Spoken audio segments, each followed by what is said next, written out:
Welcome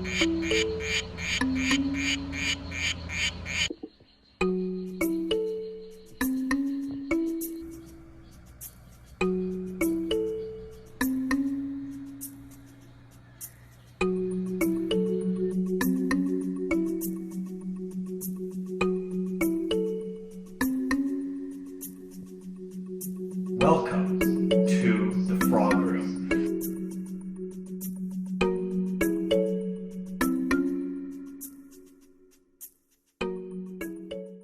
Alright everybody, welcome back to Jack's World of Wildlife and welcome to the Frog Room. Now today I'm going to be showing you guys some of the really cool work I've been doing for the last year and a half in, oh you can hear them all, poison dart frogs, primarily in the genus Ufaga. Now I'm working with 4 species, Ufaga Histrianica, Ufaga sylvatica, Ufaga Pamilio, and Ufaga Valiente. Now that's a big word, Ufaga, that might be confusing. Ufaga is a combination of 2 words, that double O meaning egg, and faga meaning the eater of.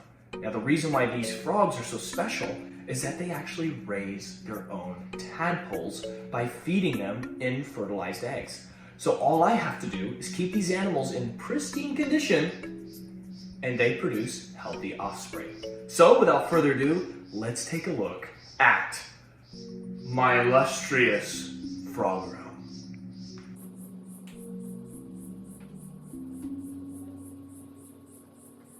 Now, one of my absolute favorite species of Ufaga is Histrianica. Now these are my small form redheads. I've got a pair in here as well as a beautiful offspring that they just produced. And these are super, super gorgeous frogs. One of my absolute favorite locales. They're a smaller locale, maybe about 1.5 inches long, but really beautiful. Larger obligates. Obligates is a word that we use to describe the egg feeders because they are obligate egg feeders. So Sylvatica and Histrionica, as well as Lamani, which is a species I don't yet have, are the larger representatives of this genus. So we call them large obligates, and we call the other ones small obligates. Let's see if we can see in here. I believe this is my female, and she's in this film canister right there. There we go. She is beautiful. Take a look at that. She's just hanging out in there. Now they lay their eggs in these film canisters. And then as their eggs develop and turn into tadpoles, they deposit them in the water pockets of these bromeliads. And I believe they have some tadpoles somewhere, because she had so many eggs a few weeks ago, but I haven't seen where she's dropped any of the kitties off at the pool. I'm not sure where Papa is. He's probably tucked back in there somewhere. But these are some of the most beautiful frogs I've got in my collection. Then we've got Ufaga Pamilio, so this is one of the smaller species. Now this is actually one of the few species of dart frogs I've seen in the wild, and actually the only species of poison dart frog I have seen in the wild. Here she's coming around on this right-hand side. Oh, she's jumping all the way up there. But there's plenty of babies in here as well. Here's some, there's one of the nice adults up top. Beautiful, you see where they get that name blue jeans because of those little blue feet and legs right there.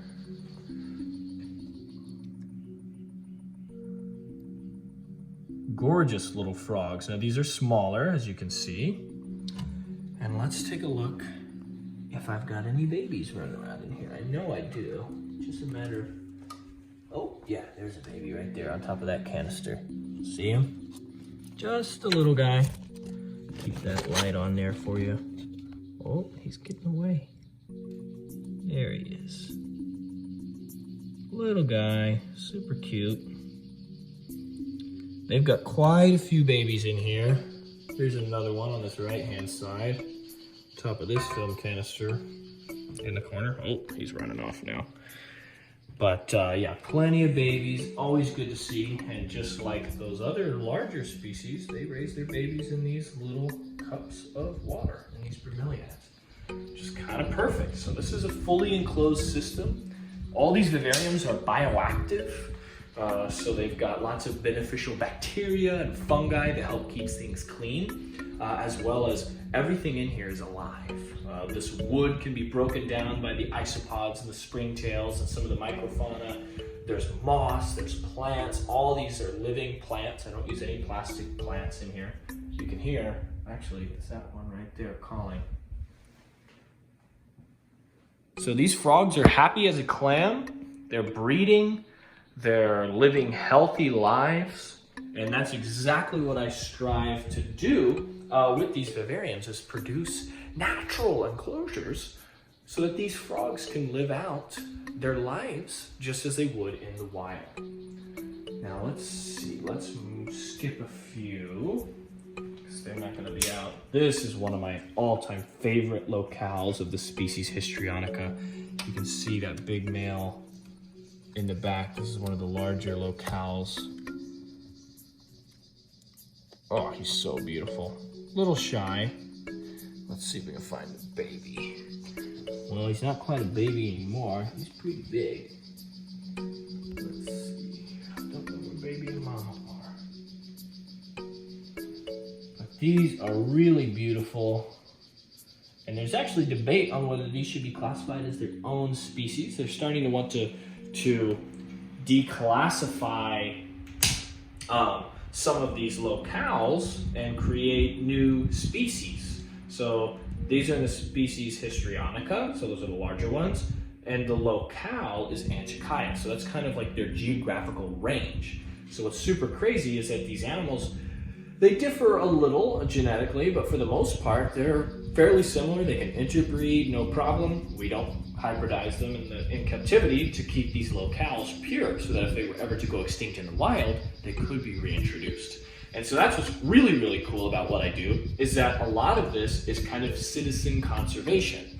A lot of these frogs are kept safe. Their genetics are kind of snapshot in captivity, so that if there was a forest fire or one of these areas, which can be very small, they could be a handful of acres that one locale inhabits.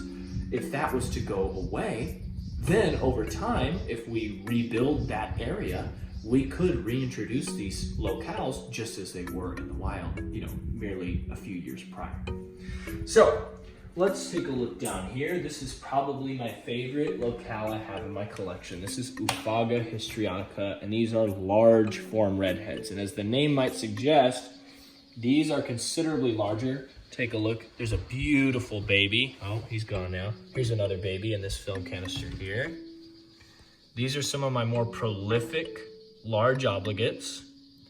Take a look at that baby. Already stunning. You can see where they get that name redhead, from that drastic color shift from that beautiful red down into yellows and blacks. Now we've got that male up top hanging out, and he is beautiful. One of the nicest looking redheads. I've got some really good footage of him that I can clip in here. But all in all, these are probably my favorites, and it's just because of those bold, beautiful, striking red colors that they possess. Absolutely gorgeous. Let's see here. I've also got these beautiful switching species here. These are Sylvatica, and these are called Diablo. Here's my female. You can see where they get that name Diablo. They look like lava rocks almost. She is beautiful. They just had their first baby hop out of water just a few days ago. Let's see if we can see that baby. It usually hangs out in this bottom right-hand corner. Oh, here's Daddy right here. Look at this frog in that back film canister.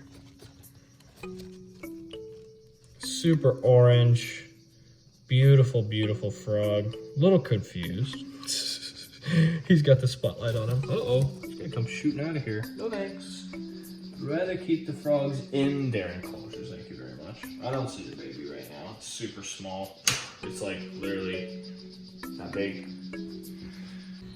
Now, one of my all-time favorite groups of Pamilio is the Bastamentos Complex. These beautiful and diverse frogs come from the island of Bastamentos in Central America. Now, these animals can range anywhere from light white cream with spots to deep red. These are some of my all-time favorite Pamilio to work with, and I currently have many different localities from the island of Bastamentos, including non-line and strictly lined Red Frog Beach, cemeteries, and one unknown locale. Now, although these are called poison dart frogs, most of the frogs in the genus Ufaga are not quite that toxic. You really have to throw one or two in your mouth and chew them up and swish them around to get any type of dangerous sickness. These ones are pretty much okay to touch, but inversely, it actually hurts them for humans to touch them.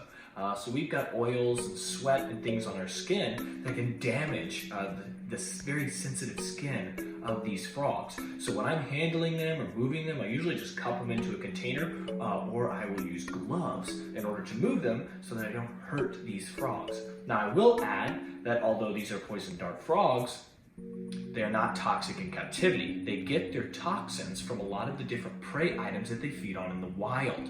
So these ones here, I feed on a fruit fly diet primarily, but they also get a lot of different species of isopods and springtails and other types of microfauna.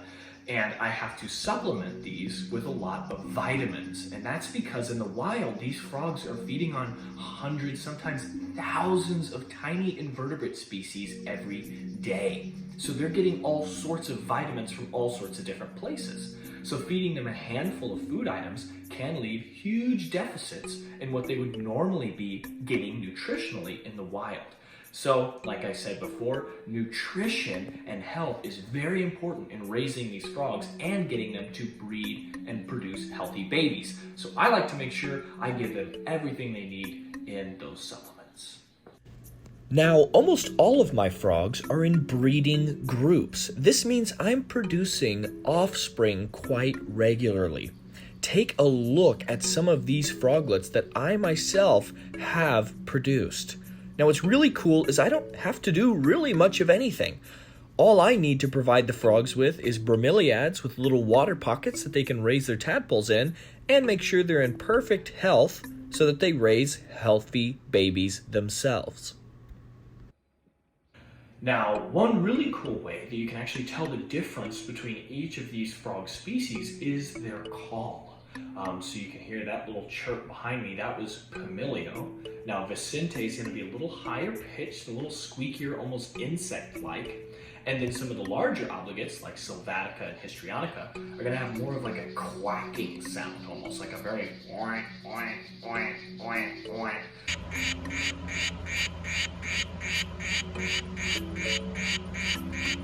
So they're all kind of pitched at how large these animals are. So all that behind me happening is Pamilio. With the tiniest hint of Vicente now I can hear. It's more of a instead of just a and then it goes down to and then which is all the different frog calls. So if you're ever in the wild and you're listening for Pamilio, you'll be able to guesstimate the size based off of what they sound like. But essentially, this is all my creation. I have put together all of these. I hand mist them. I don't have any automatic misters on them. I like to kind of be able to target certain things because some things like the moss likes to have a little bit more moisture over the bromeliads. If they get too much moisture on the roots, they can rot and die. But they all sound very happy. Now with this new weather coming in, the frogs can actually sense changes in barometric pressure. So as the rain comes in, the frogs know it's time to do the nasty. And they will breed at a much higher rate than they did when it was a little bit colder or in the drier parts of the summer. However, of course, with regular misting, they usually will breed But that rain, that barometric pressure really helps kickstart a lot of stuff. So oftentimes on rainy days, this whole room is just deafening because we've got so many calls happening at once. Some of my favorite frogs in my collection are actually new additions. Take a look at these gorgeous red Vicente that I just got in. Such a brilliant red, am I right? Now take a look at this little baby, probably no more than a few weeks out of the bromeliad water.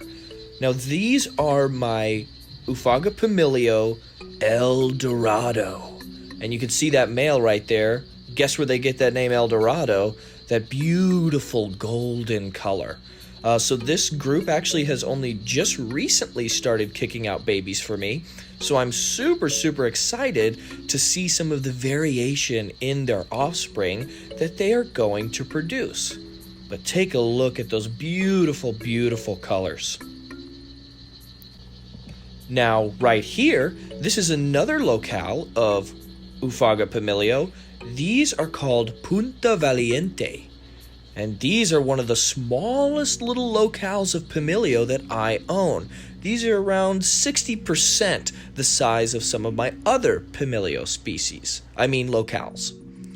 And this right here are my Esperanza. Now these are super variable, similar in color to some of the Punta Valiente, but they can also get some really nice greens and reds and a ton of other interesting coloration. Well, I know that it's been a long time coming, but I hope you guys enjoyed getting a tour of my frog room. I'm hoping to add a lot more stuff. I'm sure I'll do more updates as we go along, adding tons of new species. I've got lots of empty tanks down here that are growing in and growing out and getting ready for new stuff. So stay tuned. I will have more frog related content. Let me know if you guys like this video. We're also going out today to find more stuff to film. So stay tuned, turn on post notifications, like, comment, subscribe. Don't miss any of the new stuff that we're about to release. And I'll add, we're working on some brand new merch designs. We'll have new shirts, we'll have new hoodies, sweatshirts, all types of stuff with some really cool new designs. And I hope you guys are going to be excited for that as well. I will post a video about that when those drop, and you guys can go ahead and get all that new stuff. So thank you for watching. I hope you enjoyed my frog room. Let me know if you'd like to see more in the future. I am more than happy to oblige. Again, sorry it took so long, but as you know, many of these frogs are hiding a lot of the time, and they can be quite difficult to get full clips of, despite me having access to them all the time. I don't like to stress them out too much because I do want to make sure that they're breeding and they're healthy and they're doing well. So I just let them do their own thing, and that's it. But thank you for watching. Tune in next time for the next video of Jacksonville Wildlife.